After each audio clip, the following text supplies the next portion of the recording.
Nosso diácono Homero vai assim fazer a leitura da nossa lição de hoje, que está em Romanos, capítulo de número 1, verso de número 16. A paz do Senhor a todos os irmãos, mais uma vez.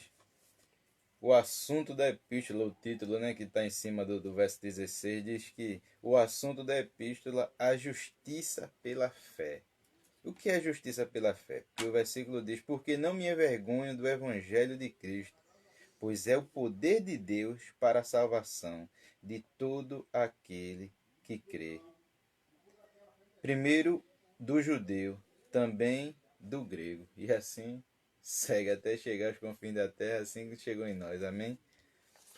Meus queridos irmãos, Paulo inicia esta carta falando aos cristãos, e a gente percebe que ele fala num toque bem pessoal.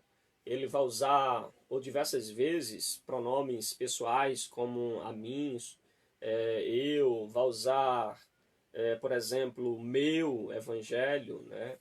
E aí você vai ver então Paulo usar esse tom bem pessoal, mostrando então esse desejo de relacionamento, de correspondência, não é? Também um desejo de Paulo de estabelecer um relacionamento pessoal com os irmãos de Roma, pois os romanos é uma das igrejas que Paulo não fundou, como a gente viu na aula anterior.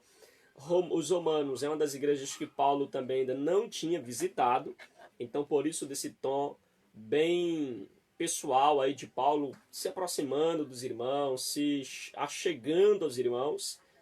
Nós também vemos aqui, né, que nesses versículos iniciais em que Paulo está introduzindo a carta, Paulo também já faz questão de mostrar aquilo que ele vai falar durante toda a carta. Ele apresenta o Evangelho como a revelação da justiça redentora de Deus, e ele já desde o início vai mostrar isso. Nós percebemos também que na introdução da carta, Paulo ele vai estar já na introdução abordando vários pontos teológicos. Paulo fala do Evangelho, Paulo fala da encarnação, Paulo fala da ressurreição. Paulo vai falar sobre vários assuntos teológicos já no início da carta aos Romanos, o que é muito curioso aqui. Inclusive, meu diácono Homero, se a gente perceber as introduções das outras cartas de Paulo, dessa carta de Paulo aos Romanos, a gente vai ver que é uma das introduções grandes, né? Porque as outras introduções você vai ver que está resumido em 2 versículos. Bem breve. Mas essa introdução de Paulo é uma introdução longa, onde Paulo faz questão de estabelecer aí esse relacionamento com os irmãos de Roma. E aí o evangelho é, portanto, um desvendar, ou seja, é uma revelação da justiça de Deus, e por isso Paulo explica que esta revelação da justiça de Deus se dá por intermédio então do sacrifício e da ressurreição de Cristo, que vai então possibilitar o pecador e possibilitar o pecador de se aproximar de Deus, de se reconciliar com Deus. E aí a gente vê que o pecador se torna justo e santo mediante a obra e o sacrifício de Jesus na cruz do Calvário. O nosso primeiro ponto da nossa lição vai abordar o Evangelho de Paulo. E a gente vai ver do verso 1 ao verso de número 6. Tá certo? O Evangelho de Paulo. E aí, meu diácono Homero, a pergunta que fica é: qual era então o evangelho que Paulo pregava? E qual será então a relação entre o evangelho que Paulo prega com o evangelho que a gente vê hoje sendo pregado? Será que há realmente identificação entre o evangelho que Paulo prega com o evangelho que a gente muitas vezes vê sendo pregado por aí? Então, se a gente começar a explicar aqui o evangelho de Paulo e você começar a ver uma discrepância do evangelho atual, não se assuste, viu? Mas que você possa então aprender as verdades desse capítulo, que são verdades antigas, mas esquecidas, e portanto são verdades que vai trazer uma grande revolução para a nossa vida. E aí a gente vê em primeiro lugar no capítulo de número 1, verso de número 1, pedir para o nosso diácono Homero fazer a leitura aqui do verso 1, para a gente continuar aqui comentando, tá certo? Onde Paulo apresenta, né, como o remetente da carta, ou seja, como o autor da carta. Paulo, servo de Jesus Cristo, chamado para apóstolo, separado para o evangelho de Deus. Bom, nesse versículo de número 1, Paulo ele se apresenta, tá certo, como o autor da carta, e neste versículo de número 1, ele se identifica com 3 predicados a respeito de si mesmo. 3 predicados. O primeiro predicado, meu Homero, que a gente vê aí, é que ele se apresenta Paulo, servo. Olha que interessante, né? Paulo não se apresenta falando de predicados que seriam de maior honra, não é, no meio da sociedade. No comum, é louvável quando alguém se apresenta, né? Eu, presidente, eu, o líder, né? Eu, chefe principal, eu, o cara, né? Eu, a última Coca-Cola aí da... né? A Coca-Cola do deserto, a última bolacha do pacote. Mas Paulo se apresenta de uma forma muito humilde, porque ele se apresenta Paulo, servo. E quando nós olhamos, meu diácono Homero, para essa palavrinha servo no grego, é uma palavrinha que significa escravo. Então, Paulo se apresenta como escravo de Cristo. Já imaginou? Veja que ele começa a sua carta de uma maneira humilde. E isso nos faz, então, também refletir sobre o contexto da carta aos Romanos, tendo em vista que os romanos eles eram pessoas ou participavam da maior potência do mundo, né? Roma era a capital do Império Romano. Roma era uma cidade onde todos cruzavam, passavam por lá, onde as pessoas de grande poder e de grande influência estavam em Roma. E Paulo escreve aos irmãos de Roma, né, para uma grande cidade, para a maior cidade, para a capital do império, se apresentando como servo. Olha que curioso, né? Paulo se apresenta como servo. E ele vai dizer servo, Paulo, servo de Jesus Cristo. Pior ainda, né? Porque além dele se apresentar como escravo, né? Porque a palavra servos é doulos, é escravo. Paulo está dizendo, eu não tenho vontade própria. Paulo está dizendo, eu não vou para onde eu quero, eu não faço o que eu quero, eu sou de Cristo, eu vivo para Ele, eu sou dele, certo? Eu estou à disposição do meu Senhor, e quando ele diz que é servo, ele está dizendo isso, eu estou à disposição do meu Senhor. E ele não apenas se descreve como servo, mas ele diz servo de Jesus. Por que, pastor, pior ainda? Porque quem era Jesus? Se comparado com os romanos, a cruz é a humilhação. Se comparado Jesus aos romanos, nascer em Nazaré é uma cidade... Comparar Nazaré com Roma é uma coisa incomparável, não tem comparação.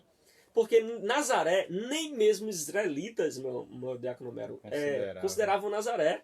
O próprio Natanael vai dizer, porventura pode vir alguma coisa boa de Nazaré. Nem os israelitas consideravam Nazaré. Agora imagine os romanos. E Paulo vai se apresentar, Paulo, servo de Jesus Cristo, ou seja, servo daquele que nasceu em Nazaré.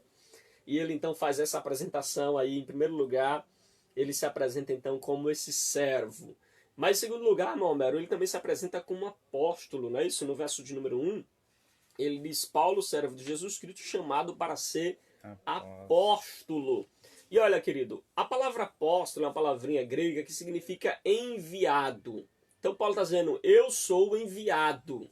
Né? Eu sou o enviado por Deus. E é claro que Paulo ele se identifica como apóstolo e tem autoridade para isso. Por quê? Paulo ele tem todas as credenciais de um apóstolo. Tendo em vista que para ser apóstolo no século I, né, e não confunda o apóstolo de hoje com o apóstolo Paulo, porque não existe hoje, né, segundo a Bíblia, apóstolos dos mesmos padrões em que foram Paulo, Pedro, João e os outros apóstolos, porque Paulo se identifica como apóstolo porque ele tem as credenciais. Quais são as credenciais? Primeiro, ele é testemunha ocular da ressurreição de Jesus. Segundo, Paulo, ele foi chamado diretamente por Cristo quando estava no caminho de Damasco, ele foi chamado pelo Senhor. Terceiro, Paulo teve a confirmação do seu apostolado nas evidências dos milagres em seu ministério. Então, isso são evidências do apostolado de Paulo. Então, por isso que Paulo é denominado, então, de o apóstolo, certo, de Cristo. E também nós temos aí a questão, né, de que Paulo ele foi separado, meu diácono. Veja aí o finalzinho do texto, né, diz que separado para todo o evangelho de Deus. Deus.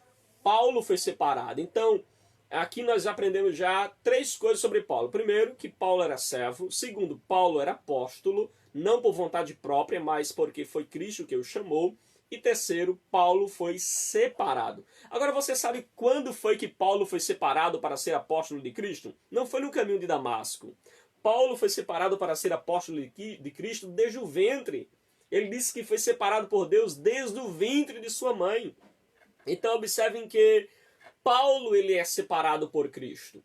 E quando a gente fala de separado, eu concordo com John Stott. Ele diz que uma pessoa separada, ele é separada de pelo menos de 2 ações, né? São separadas. A separação envolve 2 ações. Ele é separado de, não é? Porque quem é separado de alguma coisa. Então Paulo é separado do mundo, Paulo é separado do pecado, Paulo é separado da vida que ele vivia antes como fariseu, Paulo é separado do velho homem, Paulo é separado da velha natureza, então ele é separado de. E segundo, Paulo é separado para. Ele é separado de e é separado para. Para o quê? Para apóstolo, para servo do Senhor, para pregador do Evangelho, para santificação, para uma vida com Cristo, para uma vida com Deus, para ser um missionário do Senhor, um apóstolo de Cristo. Paulo, então, é separado de e é separado para. E eu quero aqui também dizer para você que todos nós cristãos temos essa mesma separação. Nós somos separados de e nós somos separados para. Nós somos separados do pecado, do velho homem, da velha natureza, da velha vida. Nós somos separados para uma nova vida, uma nova trajetória, um novo caminho, um novo viver. Eu queria também aqui convidar nosso diácono Homero para fazer aqui um breve comentário também sobre o Evangelho de Deus. Né? A gente vê aí Paulo falar isso do verso 2 ao verso de número 4, e a gente vê aí Paulo mostrando as características deste evangelho, né? Se o evangelho, mano diácono Homero, será que é algo novo, né? Será que é algo que veio assim na mente de Paulo, né? Veio assim na mente de Cristo? O que é o evangelho, então? Não? O evangelho de Deus. E aí a gente vê ele falar do verso 2 ao verso número 4. Nosso diácono Homero vai assim tecer alguns comentários sobre esse ponto. Amém. O apóstolo ele deixa bem claro que o evangelho que ele está pregando aqui não é fruto da sua imaginação, mas mistério que foi revelado nas escrituras sagradas. 3 características são destacadas, mas antes de eu destacar essas 3 características, a gente primeiramente tinha que entender o que é evangelho. Porque se você observar, essa palavra é muito mencionada, principalmente no meio religioso. Evangelho. A gente vai ver evangelho segundo Allan Kardec. A gente vai escutar evangelho segundo lá Joseph Smith, lá que teve aquela revelação do evangelho, escreveu uma Bíblia lá, que são a Bíblia dos Mormons. A gente vai ver também ali o abençoado daqui a pouco chega. Um abençoado ali que estava dentro da caverna ali, Maomé que estava dentro da caverna ali, teve uma revelação ali, começou a estribuchar no chão ali, disse que o anjo apareceu a ele ali, começou a anunciar também outro evangelho, e ali hoje em dia tem ali os muçulmanos ali, aquela religião ali. Tudo isso é chamado de evangelho. Mas que evangelho é esse que Paulo está pregando? Um evangelho diferente dos outros? Quer dizer que tem vários evangelhos, ou só um é o evangelho perfeito e genuíno? Quando Paulo ele menciona aqui, não me envergonho do evangelho, que ele diz o evangelho de Cristo, o evangelho de Deus. Que evangelho é esse? Evangelho é as boas novas que, quando ele fala, não me envergonho do evangelho de Cristo, pois é poder de Deus para a salvação. Como assim, através do evangelho, eu tenho que chegar ao poder de Deus para a salvação? Porque esse evangelho aqui se inicia ali na cruz do Calvário. Eu sei que lá desde a fundação do mundo, Jesus já tinha sido crucificado segundo as Escrituras Sagradas, mas trazendo para o nosso raciocínio lógico, a gente vai entender que a partir daquele momento ali que Jesus foi crucificado, que ele ressuscitou, que chegou alguém ali na porta ali do túmulo ali que ele tinha sido morto, tinha sido ali enterrado, embalsamado ali, enterrado não porque ele não estava no chão, tinha sido ali embalsamado. O que foi que aconteceu? O anjo estava ali e começou ali a anunciar quem? A Maria, as 2 Marias ali, anunciando que o Senhor Jesus estava vivo. Se ele estava vivo, muitas vezes Deus, quando olha para a terra, assim que ele vê a perversidade do homem, vai falar mais na frente ali, que eu não vou me detalhar, porque vai ser as próximas lições, que ele vai, a ira de Deus quando se acende sobre o homem, quando ele olha assim, que ele vê assim Jesus ali, o sangue de Jesus. O sangue de Jesus na vida do homem, ele olha assim, tem misericórdia. Isso é o evangelho. Então quer dizer que qualquer outro evangelho que for anunciado, a não ser que tenha a cruz de Cristo, a não ser esse que tenha Jesus, e quando ele fala de salvação, salvação, justificação pela fé. Ah, eu sou justificado pela fé, eu sou salvo pela fé, eu sou salvo pela graça. Mas é uma graça que não é de graça. É uma graça que nem que estão vendendo aí em determinadas igrejas aí, uma salvação, uma fé pela graça e como se fosse de graça. É uma fé que tem alto preço. Mas a gente voltando aqui, os 3 pontos aqui, é o evangelho prometido no Antigo Testamento, como diz lá em Romanos capítulo 1, verso 2, ele vai dizer o qual antes havia prometido pelos seus profetas nas Santas Escrituras. Se você for lá ler o Velho Testamento, ele vai apontar todinho para Cristo, porque o Velho Testamento é a sombra do Novo. É a sombra ali, o templo, tudo ali, tudo aquilo ali foi tudo que está lá em cima, começou ali lá em cima, começou na glória. E o evangelho da encarnação do Filho de Deus, como diz também do capítulo 1, verso 3, acerca de seu filho que nasceu da descendência de Davi segundo a carne.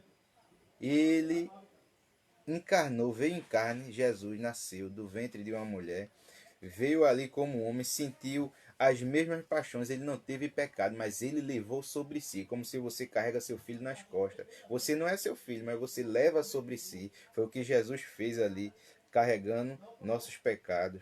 E o evangelho da ressurreição. É o evangelho que vamos supor que o inimigo estava ali dando o maior banquete ali na casa dele, ali, vamos botar ali no inferno, a maior festa, a maior discrepância acontecendo ali. Aí daqui a pouco vamos supor uma boate ali, daqui a pouco chega Jesus na porta batendo. Aí quando o inimigo bate que abre, aí ele diz aqui, eu quero a chave. A chave de quê? A chave da morte do inferno. Aí Jesus foi e venceu a morte. Para você ver o peso que tem esse evangelho.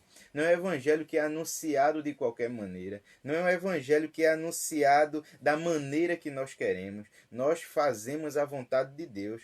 Como o nosso pastor colocou a questão de servo. Muito você vai escutar essa palavra hoje. Sou servo, eu sou servo. Mas eu quero ver se a vida diz respeito àquilo que ele está vivendo. Ser servo não é eu fazer a minha vontade. O apóstolo Paulo, se você começar a ler, o sonho de Paulo quando começou a viagem missionária, Paulo queria ir para outro determinado lugar, mas o Espírito Santo pegou Paulo, não, você vai para aqui. O apóstolo Paulo, mais na frente, a gente vai aprender que o apóstolo Paulo ele queria ter com os irmãos lá em Roma, mas Jesus disse não, eu quero dizer, o evangelho vai começar a ser anunciado aqui, na Grécia, ali naqueles países ali, Coríntio, Tessalônica, Filipos, e ali foi sendo anunciado o evangelho. Até Paulo chegou. O desejo de Paulo, porque Paulo era ir para Roma, mas Paulo era o quê? Era dono de si? Não, Paulo era servo. Quem é servo não faz a sua própria vontade. Quem é servo faz a vontade de Deus. Muitas vezes a gente diz, o Espírito Santo de Deus me trouxe até aqui na igreja. Mas você como servo, você tem que se esforçar para fazer a vontade de Deus. Você como servo tem que se esforçar para estar dentro da igreja. Você, primeiramente, como servo, você tem que se esforçar para ler as Escrituras Sagradas. Eu sei que o preenchimento da nossa vida é muito, a gente preenche muitas coisas, mas a gente tem que preencher também nossa vida com coisas que edificam. O que edifica a nossa vida é Jesus. Se Jesus edifica a nossa vida, então temos que conhecer mais Ele. Amém, meu pastor? Amém. Então nós temos aí, queridos, já a questão do Evangelho de Deus, tá certo? O Evangelho de Deus é um evangelho prometido, é o evangelho da ressurreição, da encarnação. E também a gente vê aqui a questão do apostolado de Paulo, né? Ele vai falar aí do verso 5 ao verso de número 6. Eu vou pedir aqui para o nosso diácono Homero fazer essa leitura, do verso 5 até o verso de número 6 do capítulo 1 aos Romanos. E olha, Deus vai continuar falando aí ao seu coração, tá bom? Vamos ver aí o que é que diz a palavra de Deus. Pelo qual recebemos a graça e o apostolado para a obediência de fé, a obediência da fé entre todas as gentes pelo seu nome, entre as quais sois também vós chamados, para serdes de Jesus. Então veja que Paulo ele vai frisar aqui acerca do seu apostolado, primeiro a origem do seu apostolado, tá certo? A origem do seu apostolado. Qual é a origem então do apostolado de Cristo? Você vai ver que Paulo ele é apóstolo de Cristo por meio do seu convite do Senhor. Ou seja, a origem do apostolado de Paulo, né? Paulo vai destacar aqui 3 pontos que é Jesus Cristo. Jesus é quem o chama para ser apóstolo. É Jesus quem o convida para ser apóstolo. É Deus quem o chama para essa função. Por isso que você vai ver nas suas cartas, Paulo iniciar geralmente dizendo Paulo apóstolo, aos Efésios, por exemplo, 1:1, ele vai dizer Paulo apóstolo de Jesus Cristo pela vontade de Deus. Você abre, por exemplo, os Colossenses capítulo 1, verso 1, Paulo vai dizer Paulo apóstolo de Jesus Cristo pela vontade de Deus. E você vai ver então várias cartas Paulo iniciar nessa maneira. Por quê? Paulo entende que a origem do seu apostolado não é da sua cabeça. Paulo, meu amigo, não dormiu, né, revoltado, certo? Com a igreja, com um pastor, com um líder, e amanheceu dizendo assim, a partir de hoje eu vou abrir uma igreja e vou ser um apóstolo. Né? Paulo não amanheceu assim. Paulo também não amanheceu o dia, né, depois de dormir com a barriga cheia, e sonhou então que ele deveria se nomear apóstolo. Paulo também não contratou, não é, um pastor, um líder ou alguém que fosse até a sua congregação para ungí-lo apóstolo. A origem do apostolado de Paulo era de Jesus, ou seja, é o Senhor Jesus Cristo. É Ele quem convida Paulo para ser apóstolo. É Ele quem convoca Paulo para ser apóstolo. Eu sei que hoje está na moda, né? Ser apóstolo. Não, eu sou apóstolo. Né? É como se fosse cargos, né? Eu já sou pastor, mas o que é que eu posso fazer para ter um cargo acima dos pastores? Você é apóstolo. Aí depois o camarada é apóstolo pensa assim, poxa, o que é que eu posso ser para ser maior do que os apóstolos? Eu vou ser um bispo, não é? E daqui a pouco ele vai querer ser a 4ª pessoa da Trindade, não é? E não tem qualquer cabimento. Então você vai ver que Paulo entende que seu chamado para ser apóstolo a sua origem está em Cristo. Jesus é então a origem do seu apostolado. Ele também percebe a missão que ele tem como apóstolo. Qual é o objetivo de Paulo como apóstolo? Paulo não foi ser apóstolo para mandar. Paulo não foi ser apóstolo para ter, né, um nome ou um status no meio dos cristãos. Não. Paulo ele foi ser apóstolo e está bem claro o objetivo do seu apostolado, que era despertar a fé dos irmãos. Você vê isso aí quando ele diz, aí no verso de número 6, Paulo diz assim, verso de número 6, de cujo número sois também vós chamados para ser de Jesus, não é? E verso de número 7, chamados para ser santos. Então veja que Paulo ele é chamado por Deus para pregar o evangelho para aqueles que precisavam ser despertados à santidade. Então o objetivo é despertar a obediência por intermédio da fé.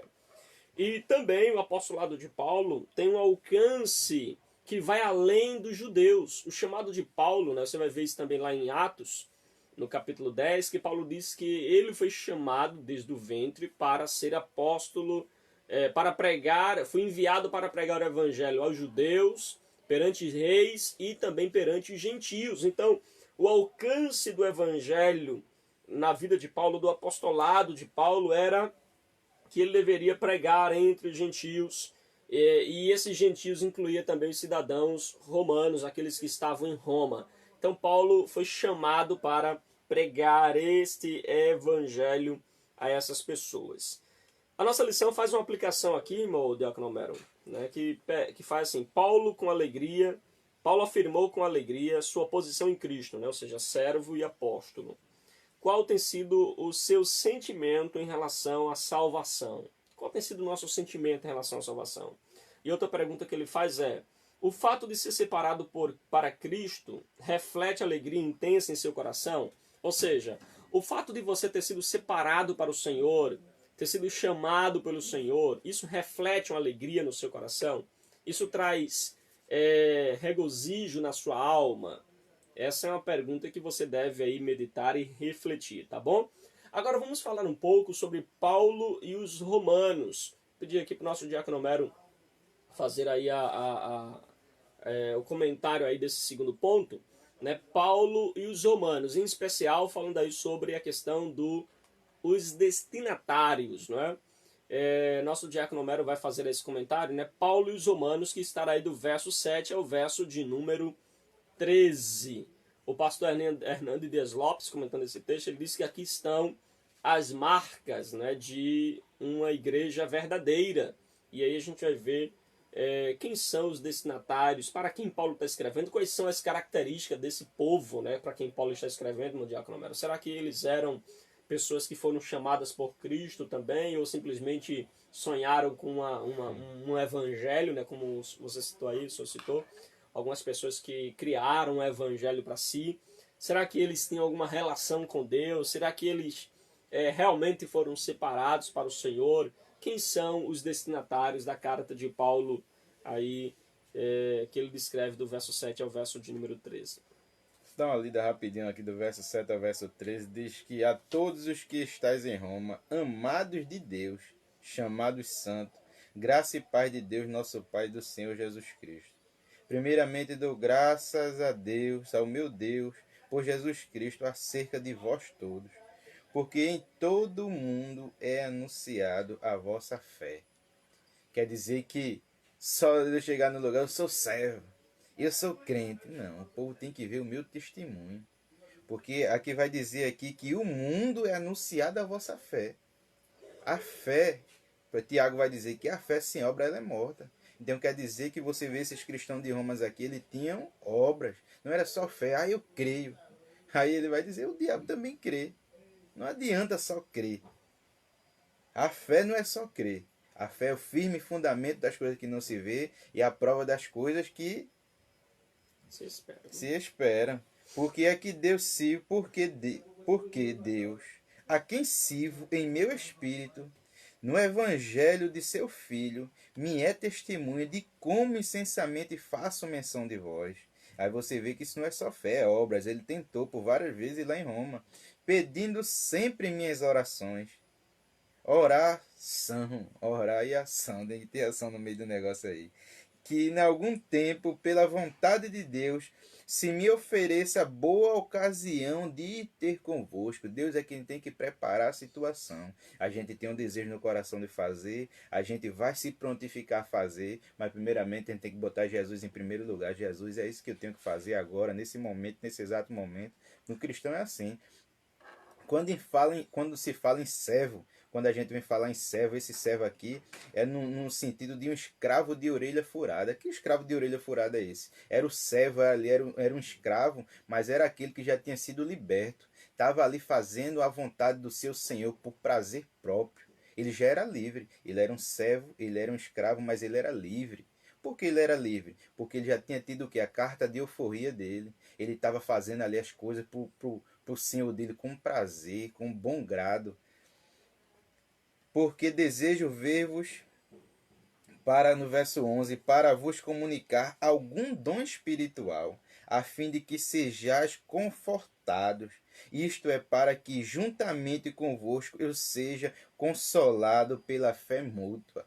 Paulo está dizendo aqui, eu sou um camarada espiritual, mas eu também necessito de ter a comunhão com vocês. Porque não só sou eu que sou espiritual, vocês também são espirituais. Então a gente tem que ter uma fé mútua, a gente tem que ter a mesma fé, em cada um ali edificando um outro, edificar uns aos outros, exortar uns aos outros. A exortação não quer dizer pegar e descer do chicote. A exortação quer dizer aconselhar, cuidar um dos outros, né?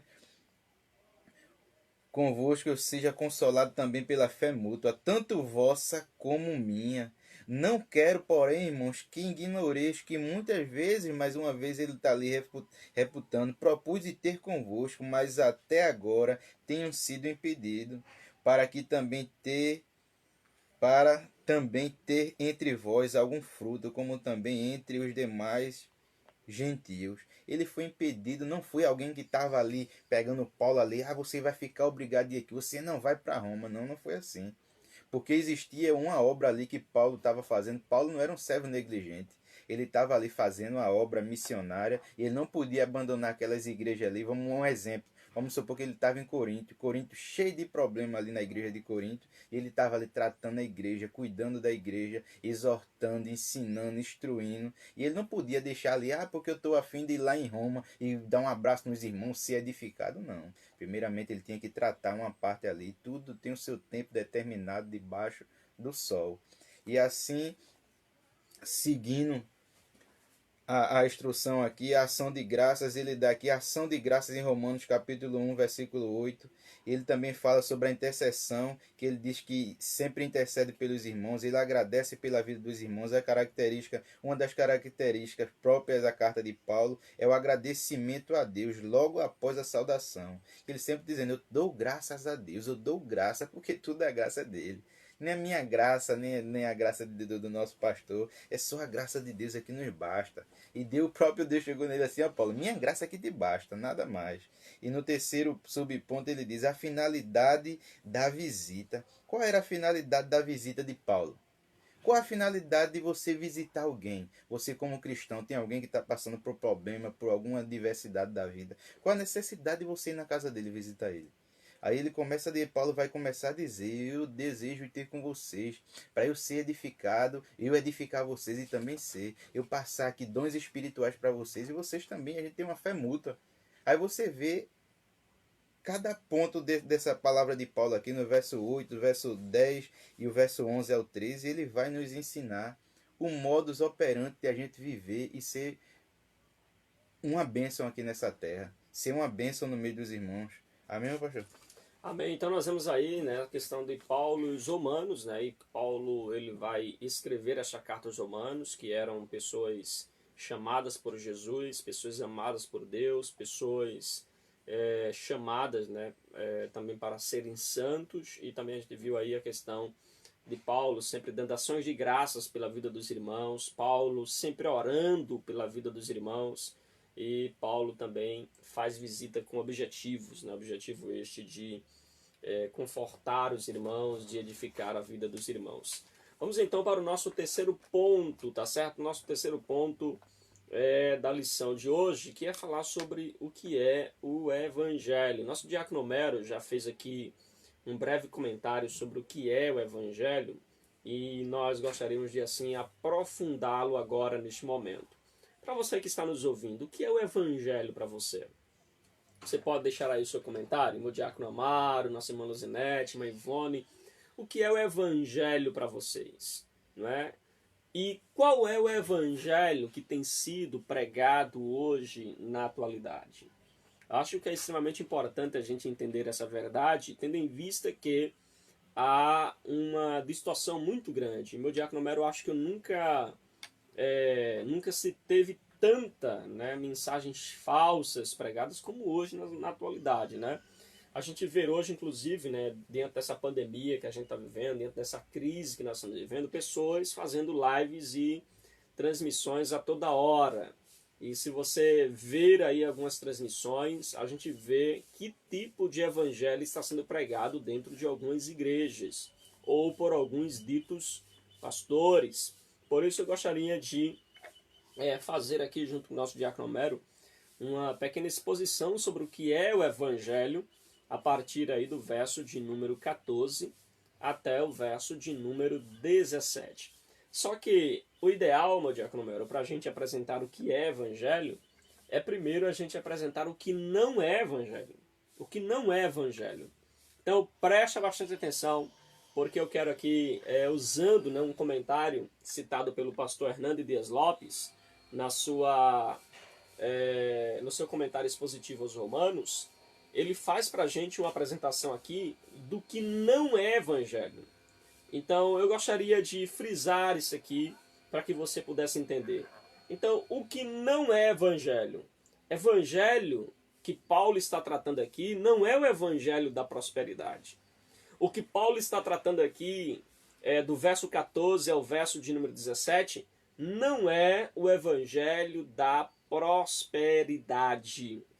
Você vê que hoje nós vivemos numa época, meu diácono, em que floresce muito esse evangelho da prosperidade, em que se muito fala sobre esse evangelho da prosperidade. Mas eu não tenho dúvida de que o evangelho da prosperidade é um evangelho barato, como disse nosso diácono Homero, é uma graça barata, não é? O evangelho da prosperidade é um outro evangelho, como Paulo vai falar em Gálatas capítulo 1, verso 16 e verso 17.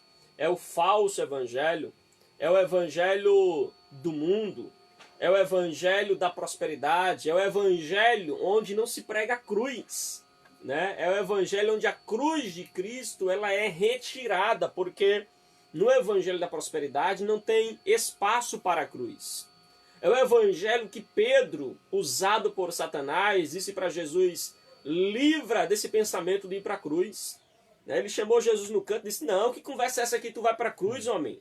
Que cruz que nada, não, eu estou contigo. Se eu for precisar usar a espada, eu uso, mas nada de cruz. É esse tipo de evangelho que se prega hoje, mas não é o evangelho que Paulo está falando aqui. Então, não se trata do evangelho da prosperidade. O evangelho da prosperidade, como eu disse aqui aos irmãos, é um falso evangelho. Por que, pastor, é um falso evangelho? Porque ele confunde salvação com prosperidade material. Porque ele confunde a riqueza do céu, as bem-aventuranças do céu, com a riqueza da terra. Porque ele confunde a cruz por dinheiro. Porque eles confundem o sucesso financeiro e material pelo sucesso espiritual.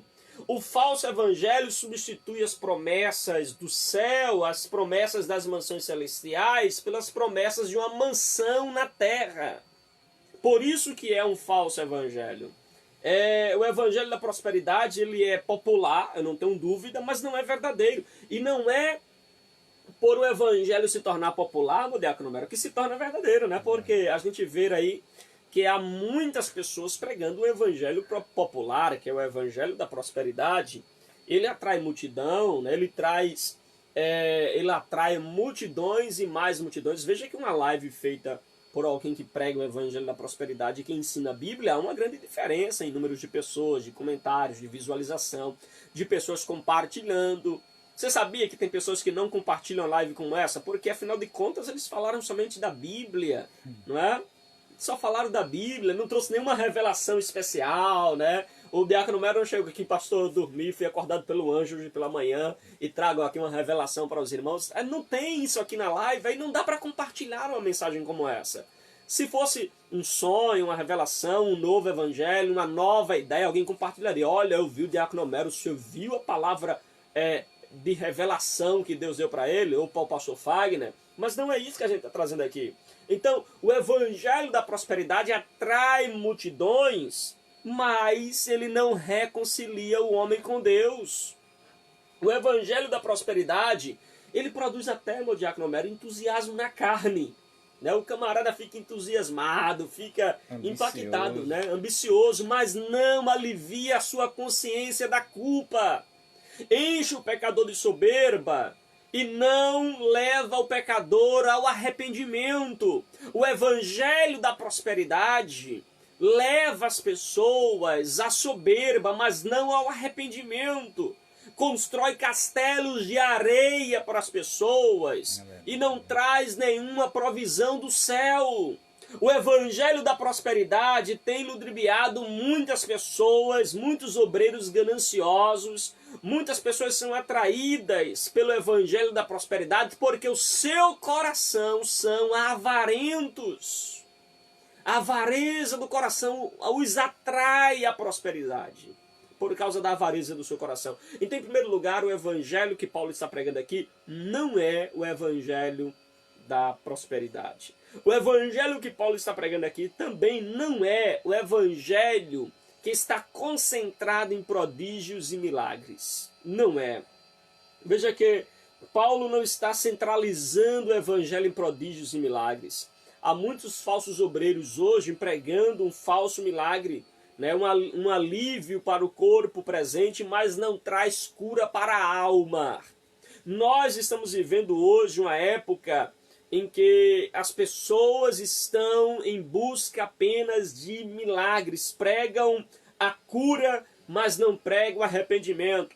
pregam milagre, mas não pregam a fé salvadora. Eu estava até, meu diácono Homero, os irmãos da igreja sempre já veio falar sobre isso. Uma vez eu estava ouvindo um canal de TV e eu achei curiosa a maneira que ele estava apresentando, né? E aí começou, meu diácono Homero, os testemunhos. Aí vinha uma pessoa na frente e ele, qual é o seu testemunho? Eu ganhei uma casa nova este ano. Amém, olha aí, irmão, Deus deu uma casa nova ao irmão. Aí vinha o outro. Eu consegui comprar um carro. Glória a Deus, aleluia, meus irmãos, o irmão conseguiu comprar o carro. Aí vinha o outro. Minha empresa saiu do 0 a 100. Glória a Deus, aleluia, a empresa do irmão prosperou. Aí daqui a pouco veio e disse, eu aceitei Jesus esse ano, eu me converti, eu passei agora a conhecer Jesus de verdade. Aí ele fez assim, conta o milagre, homem. Eu aceitei Jesus. Não, eu estou falando para contar o milagre, a bênção, conta a bênção. Então, eu me converti. Não, homem, conta a bênção, o milagre de Deus. Vem outro, porque esse aqui não tem bênção para contar, não. É assim que essas igrejas, que esses pregadores tratam. Eles não acham que a bênção espiritual é superior à bênção física e à bênção material. Eu não sou o pregador da desgraça, não estou aqui pregando que ninguém prospera, que prosperidade é errado, que é do diabo, que é... Não é isso que eu estou falando. Mas eu estou falando que o centro do evangelho não é a prosperidade, não é a cura, não é milagres físicos e milagres do corpo, mas o evangelho é a cura da alma. O evangelho é a cura para a nossa alma pecadora, caída, para que ela possa se levantar em Cristo Jesus. Jesus não veio ao mundo apenas com o propósito de aliviar a dor do corpo. Jesus veio ao mundo para salvar o homem do seu estado caído, livrar o homem do seu estado de pecado. É triste a gente ver na rádio, TV, em muitos púlpitos e agora nas lives, uma falsa mensagem sendo pregada, uma falsa mensagem de cura, um evangelho centrado somente em milagres, em prodígios, um evangelho centrado principalmente em maravilhas, e a gente vê que maravilhas, milagres, prodígio não é suficiente para redimir e salvar o pecador. Não é esse evangelho que Paulo está pregando. Uma outra coisa que a gente precisa aprender aqui, que Paulo não está pregando aqui, o evangelho também não é um evangelho onde as pessoas estão descompromissadas com o senhorio de Cristo. Nós vivemos hoje uma época em que muitas pessoas dizem estar no evangelho, mas estão vivendo uma vida descompromissadas com Cristo. Evangelho que Paulo anuncia não é um evangelho de descompromisso com a pessoa de Cristo. Nosso diácono Homero tem acabado de falar aqui pra gente, né, aqui na live, que o evangelho precisa desembocar em vida. Esse evangelho que você diz tem Jesus no coração, mas não leva você a nova atitude, a um novo pensamento, a uma nova natureza, a uma nova vida, a uma transformação. Paulo vai dizer, querido, em Coríntios, né, que as coisas velhas se passaram, eis que tudo se fez novo. O velho homem morreu, agora é o novo homem. Quem está em Cristo tem compromisso com Cristo. Porque hoje, meu diácono Homero, estamos vendo hoje o crescimento de algumas igrejas que está, inclusive, tendo uma grande adesão, né? Multidões de pessoas estão indo até a igreja, mas não tem conversão, não tem arrependimento, não tem choro, não tem quebrantamento, não tem volta verdadeira para Deus. O que nós estamos vendo hoje em muitas igrejas é barulho carnal, mas não estamos vendo choro pelo pecado. O que é que nós estamos vendo hoje em muitas igrejas? Crentes que entram para o evangelho, mas que o evangelho não entra neles. Está assim de pessoas que entram para o evangelho, mas o evangelho não entra neles. Eles não são transformados, não são tocados pelo evangelho, não são transformados pelo evangelho. Nós somos pessoas que entram no evangelho, mas que o evangelho jamais entraram nele. Há crentes que não têm sede de Deus, não têm deleite em Deus, não têm fome pela palavra. Tem crente que não ama a palavra, que não tem sede da palavra, que não tem prazer de ouvir uma pregação bíblica. A prova disso é que eles vivem o tempo todo enchendo as suas mentes com mensagens paralelas ou mensagens que é um outro evangelho, mas não é o evangelho de Cristo. São pessoas que amam o mundo, mas não amam estar na casa de Deus ou estar com Deus. São amigos do mundo porque eles se conformam com o mundo, buscam aquilo que o mundo busca, mas não buscam um compromisso sincero com o Senhor.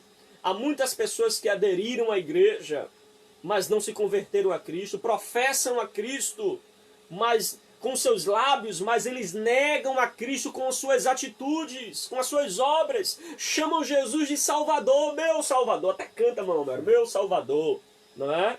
Mas eles não obedecem a Jesus como Senhor. São pessoas que frequentam a igreja, mas a sua vida não muda. A sua vida permanece a mesma. A sua vida medíocre permanece a mesma. Professam uma coisa, mas praticam outra. Há um abismo tremendo entre o que eles pregam, o que eles dizem crer e aquilo que eles vivem. É terrível isso que nós estamos vivendo. Então, primeiro eu gostaria de destacar isso, que não é evangelho. Isso não é evangelho. Pastor, e o que é evangelho? Evangelho, querido, é as boas novas de salvação. Evangelho é as boas novas de Deus para a nossa vida. Evangelho é poder de Deus. Está aqui nossos irmãos aqui comentando. Evangelho é poder de Deus. E Paulo vai demonstrar o que é evangelho em três atitudes. Primeiro, ele fala que é devedor desse evangelho. Segundo, ele diz, eu estou disposto a pregar esse evangelho. E terceiro, ele diz, eu não tenho vergonha desse evangelho. Evangelho é poder de Deus. Evangelho é as boas novas de que Cristo é o nosso Senhor e Salvador Jesus Cristo. É nele que nós precisamos crer. Evangelho é poder de Deus para a salvação de todo aquele que crer, sem distinção de negro, branco, preto, azul, de raça, tribo, nação. É poder de Deus para a salvação de todo aquele que nele crer. Meu diácono Homero, Paulo, ele apresenta, a nossa lição aqui apresenta dois pontos básicos, né? Falando sobre o evangelho é uma dívida para com o mundo e o evangelho é poder de Deus para a salvação. Eu gostaria que o senhor comentasse esta parte. Falando sobre o evangelho, meus irmãos, o evangelho que está sendo anunciado hoje em dia, e esse evangelho que o nosso apóstolo Paulo, o grande homem de Deus, anuncia lá na sua carta aos Romanos, passou mais ou menos por isso aí, o que a gente está vendo agora, que a gente está vendo que está acontecendo no mundo. Aconteceu uma certa vez lá antes do nascimento do nosso Senhor e Salvador Jesus Cristo, que está lá, isso é relatado lá em Lucas capítulo 3, que ele começa a dizer aqui que estava tudo corrompido, o governo estava corrompido, o sacerdócio estava corrompido, que ele vai falar ali, no ano 15, Tibério César, sendo Pôncio Pilato governador da Judéia, Herodes, tetrarca da Galileia, e assim foi dizendo, estava dividida ali a política, a religião estava dividida, estava tudo profanada. Aí Deus levanta quem? João Batista, é uma voz que clama no deserto e começou a anunciar o quê? Arrependei-vos. A pregação de João Batista era essa, arrependei-vos. Porque João Batista não estava preocupado na prosperidade, não. Você prosperar, basta você se dedicar ao que você faz, você se levantar cedo e trabalhar, aí você vai conseguir seu objetivo. Ô, irmão Homero, prosperidade não é comprar um lenço ungido, não, e amanhã ser abençoado. É trabalhar, é. Trabalhar é duro, é duro. Trabalhar é duro. Aí ele vem aqui no primeiro e no segundo ponto, o evangelho é uma dívida para com o mundo. O evangelho é uma dívida para com o mundo, é. Porque você muitas vezes, de primeiro abrir a boca, eu não devo nada a ninguém. Antes de eu conhecer Jesus, eu abria muita boca para dizer isso. O crente, ele não tem o poder para dizer isso. Não tem autorização do céu para dizer isso. Eu não devo nada a ninguém. Porque a Bíblia diz que você é devedor do amor de Deus. Você deve o amor de Deus. Não estou falando de dívida financeira, não. O crente, por obrigação, ele tem por obrigação de pagar suas contas. O evangelho é uma dívida para com o mundo. Romanos, lá no verso 14 e 15, ele vai citar, falar um pouco sobre isso. É um comentário aqui da lição, vai dizer, ainda que não sejamos apóstolos, somos também devedores para com o mundo. Se o evangelho chegou até nós, nós não temos o direito de guardá-lo para o nosso exclusivo conhecimento. Porque a Bíblia vai dizer, a Bíblia não, o comentário aqui vai citar que se nós pegarmos aqui, vamos supor, essa pandemia que está acontecendo no mundo, se de repente eu e você descobre assim a vacina para essa pandemia, aí a gente pega e esconde. Ou o governo manda a gente distribuir e a gente pega tudinho e esconde e fica ali sem distribuir. A vacina, o antídoto, o remédio para ferida. O remédio não, o antídoto. Porque o remédio você vai tomar, mas ainda vai ficar um sintoma. O remédio só serve para acabar o sintoma, mas a doença não acaba. E Jesus não é remédio, Jesus é a própria cura. E o Evangelho de Deus é isso. O Evangelho de Deus é aquele, o homem é formado de corpo, alma e espírito. Se a teoria, se o Evangelho da prosperidade só cuida só da carne do homem, ele cuida, bota o homem no teto bom, bota o homem no carro novo, bota o homem com um bocado de dinheiro no bolso, mas e meu espírito? Quer dizer que eu posso me alimentar de manhã, de tarde, de noite, mas meu espírito, como é que tá? Aí que o evangelho só vai pro lado da prosperidade material, porque não é o evangelho da prosperidade. Na realidade, é o evangelho da prosperidade material. Porque prosperidade, a Bíblia vai dizer que José estava no Egito como escravo, José era próspero. José estava na casa de Potifar, José estava preso, e a Bíblia sempre dizendo, ele era um homem próspero. É uma prosperidade material que se é anunciada, mas vamos lá voltando, né? O Evangelho é poder de Deus para a salvação, como diz lá em Romanos 16 e 17, como nosso próprio diácono Valdemir já comentou. Aqui chegamos ao grande tema da epístola. A ideia que Paulo expõe nesses dois versículos é concluída depois da da extensa argumentação. Perceba que Paulo concluiu a exposição inicial acerca do Evangelho no capítulo 3, verso 20 e 21. O leitor precisa estar atento às argumentações e à ideia principal que está sendo desenvolvida. A ideia principal do texto, o que é que Paulo está querendo anunciar? Você não vai ver Paulo pegando o evangelho ali, anunciando. Paulo foi um camarada que passou perseguição, passou fome, passou todas as necessidades, se você imaginar, desse mundo, Paulo passou. Paulo foi perseguido pelos judeus, Paulo foi perseguido pelos irmãos, os crentes, Paulo foi perseguido pelos gentios, mas Paulo nunca deixou de anunciar o verdadeiro evangelho. Esse evangelho, ele sabia dessa dívida que ele tinha, de anunciar o evangelho de Deus. E anunciando o evangelho de Cristo, ele dá nesse capítulo, nesse ponto 2, ele dá mais dois subpontos. O evangelho e o seu orgulho. E falando sobre a questão da vacina que eu citei aqui. O evangelho, o poder de Deus, como diz lá em Romanos mais uma vez. Como Paulo superou a tentação de envergonhar-se do evangelho. Paulo podia ter renunciado tudo. Paulo foi criado aos pés de Gamaliel. Se você for estudar quem era Gamaliel, Gamaliel era o mestre em Israel. Paulo, para os judeus que estavam espalhados pelo mundo todinho, Paulo ia se tornar provavelmente o sucessor de Gamaliel. Paulo podia estar ali, confortável ali, e não, eu vou anunciar o evangelho de Cristo nenhum, eu vou anunciar nada, mas não, ele começou, ele saiu, viagem missionária. Paulo ali na ilha de Malta, Paulo ali no naufrágio ali, uma víbora venenosa morde Paulo. Paulo, oxi, eu vou estar pegando esse evangelho só para eu estar me dando mal. Eu vou estar sendo perseguido, chicoteado ali, tá Paulo e Silas ali cantando. É muito bonito você escutar a pregação à meia-noite. Paulo e Silas ali cantou, que louvor maravilhoso, que as portas do cárcere se abriram, oh louva, mas antes daquilo ali, Paulo levou um bocado de chicotada.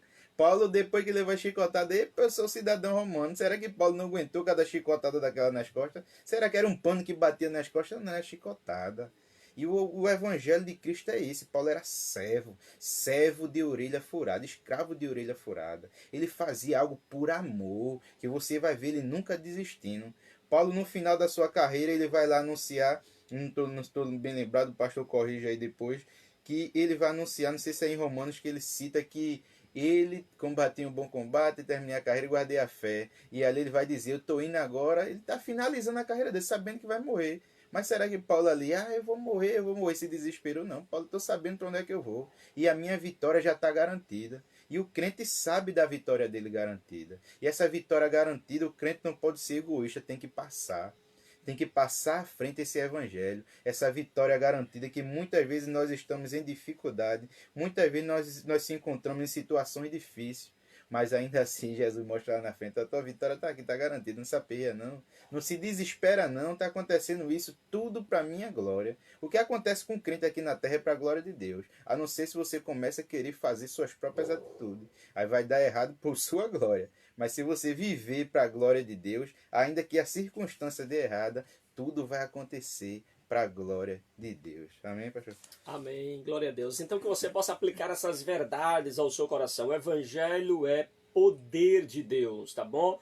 E interessante que Paulo vai dizer, meu diácono Homero, no verso 16, né, que não me envergonho do evangelho, porque é poder de Deus.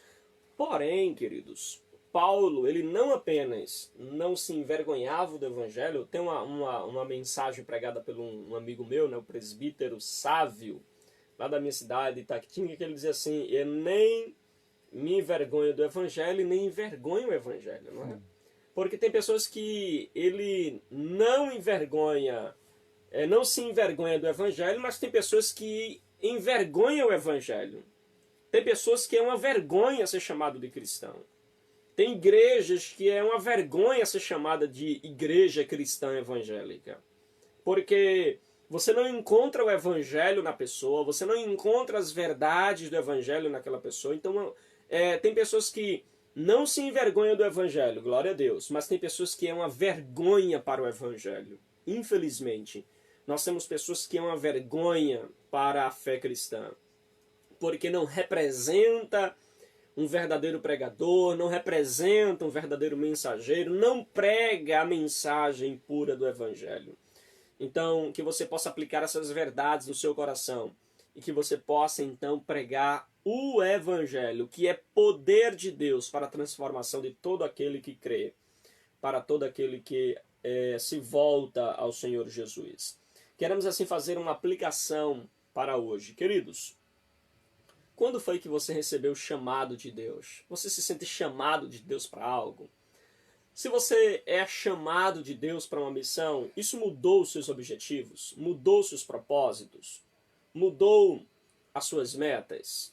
E olha, você se sente com obrigação, como Paulo disse, eu devo, né, a vocês, eu devo para com vocês o evangelho, porque John Stott até disse que há duas maneiras de se endividar. Nenhuma delas é quando a gente recebe algo que deve ser compartilhado e a gente não compartilha. E então a gente termina ficando devedor da pessoa que nos deu o dinheiro e da pessoa para quem a gente deveria levar o dinheiro. Então, quando você não prega o evangelho, você está devendo a Deus, porque Deus lhe deu uma missão de pregar o evangelho, e você está devendo às pessoas que deveriam ouvir o evangelho, mas não vão ser alcançadas porque simplesmente você negligenciou o evangelho. Por exemplo, olhe para Jonas.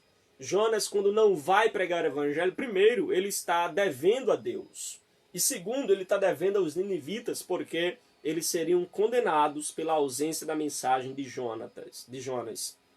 Então veja que é importantíssimo você cumprir sua obrigação para com o Senhor. Você ser um bandeirante do evangelho, um pregador do evangelho. Pastor, a gente está de quarentena, como eu vou pregar o evangelho? Simples. Ao invés de você ficar mandando aquelas mensagens fake news, não é, para os seus amigos, compartilhando mensagens que não acrescentem nem edifiquem, começa a compartilhar a palavra de Deus. Usa suas redes sociais, seja... Olha que oportunidade, meu diácono Homero, a gente tem hoje de ser um evangelista, né? Canal de Deus. Porque, irmão, você não tem noção do alcance que tem um vídeo como esse, se você fizer sua parte. Você pode ser um evangelista agora compartilhando, abençoando outras vidas, nos ajudando a pregar para mais vidas. Então você não tem noção do alcance. Eu particularmente não sei se quando eu terminar aqui tem 100 visualização, se tem 200, se tem 300, se esse vídeo vai alcançar 1000 pessoas, 500 mil pessoas, eu não sei. Isso depende de quem? De mim e de você, se a gente quer compartilhar a mensagem do evangelho. Então faça isso, querido. Aproveite suas redes sociais para falar de Jesus. Posta versículos bíblicos, compartilhe a palavra de Deus, envie a mensagem do Senhor para as pessoas. Seja um canal de Deus. Você deve às pessoas a mensagem do evangelho. Paulo disse que nada deveis a ninguém a não ser o amor. Então que você possa pregar o evangelho para as pessoas. Que você possa levar essa mensagem do evangelho. Seja um evangelista. Paulo sem internet, sem Facebook, sem WhatsApp. Paulo sem metrô, sem avião, né, sem carro. Ele conseguiu pregar o evangelho em toda a Ásia. Fez 3 grandes viagens missionárias. Implantou milhares de igrejas. E isso não foi em muito tempo não, viu? Não foi muito tempo não. Em meados aí de 40 para 67, antes da queda do Império, antes da queda de Jerusalém. Então você vê que em meados de 20 anos. 20 anos. E olhe lá, 20 anos Paulo estará aí então plantando diversas igrejas, 13 cartas. Então você vê que é possível, querido, a gente está numa vantagem muito grande em relação a Paulo. Porque a gente tem o que Paulo não tinha. Paulo não tinha o que a gente tem e pregou o evangelho para essa grande multidão de pessoas. Nós temos o que Paulo não tinha e não estamos pregando sequer para a nossa vizinhança. Pastor, mas não posso ir na minha vizinhança, querido. O vizinho do teu amigo aí do WhatsApp. O teu WhatsApp tá cheio de vizinho aí. Vai mandando mensagem para eles. Evangeliza, prega o evangelho. Nós temos hoje, diferente de Paulo, nós temos a internet, nós temos o Facebook, nós temos as redes sociais, nós temos carro, nós temos avião, nós temos transporte, nós temos microfones, nós temos caixa de som que eu coloco aqui, consiga atingir minha vizinhança, consiga atingir a população. Então pregue o evangelho, seja um multiplicador do evangelho. E como você tem orado, querido? Você tem orado esses dias? Em especial pela conversão daqueles que ainda estão longe do Senhor?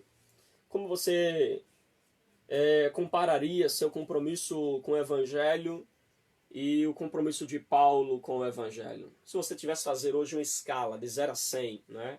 Que nota você tiraria junto do apóstolo Paulo? Como é que você tem feito para pregar o Evangelho de Deus? Amém?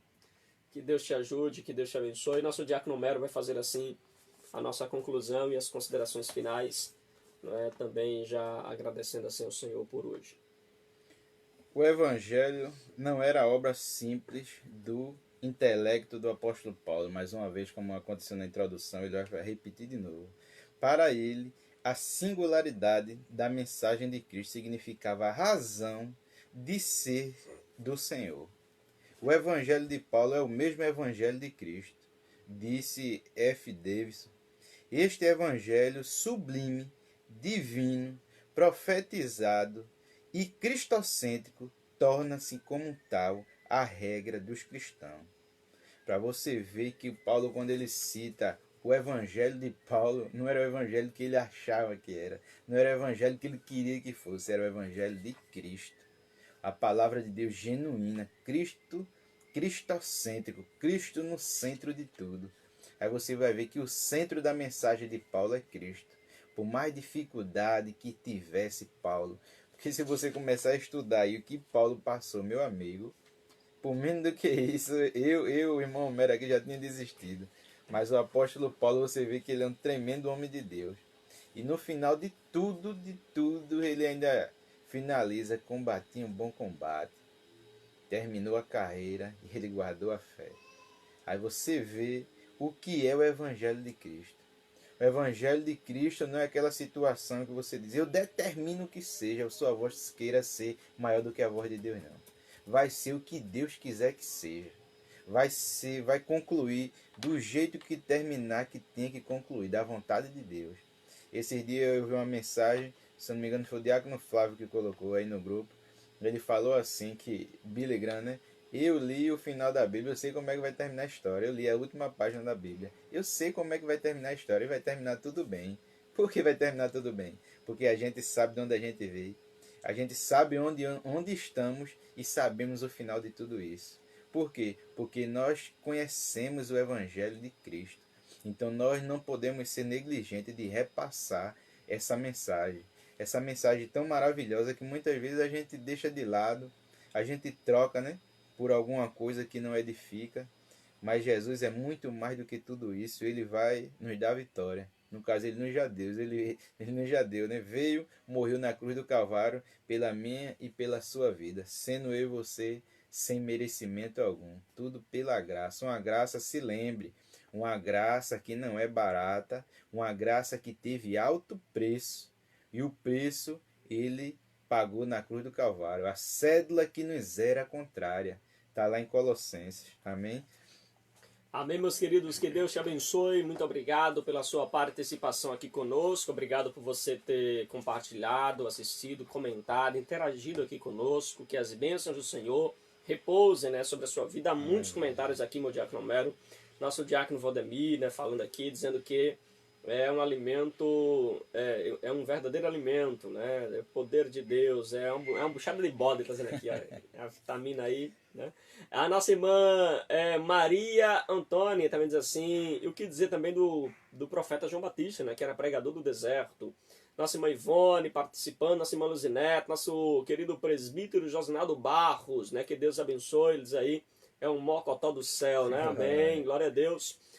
Também o nosso querido presbítero Roberto, um abraço, meu presbítero, saudades do senhor, da sua esposa irmã Ivone, que Deus abençoe. Não é? Também estar aqui conosco, participando aqui, a nossa irmã Denise, né? Deus abençoe, seu esposo também, Diácono Altino. A nossa querida irmã Valdenice Julieta, né? Nossa irmã Val, ela diz assim, o evangelho que Jesus pregava é o que leva o homem ao céu, né? O da prosperidade é um falso evangelho que conduz o homem apenas ao inferno. Olha aí, né? Nosso diácono Amaro, né? Ele diz assim, o evangelho é a palavra de Deus para aqueles que creem nas escrituras, né? E então são separadas, né? Nas escrituras sagradas, né? Que é a palavra suprema de Deus, perdão. Tá também aqui a nossa irmã Luzinete, né? Diz que o evangelho é o poder de Deus para todo aquele que nele crê.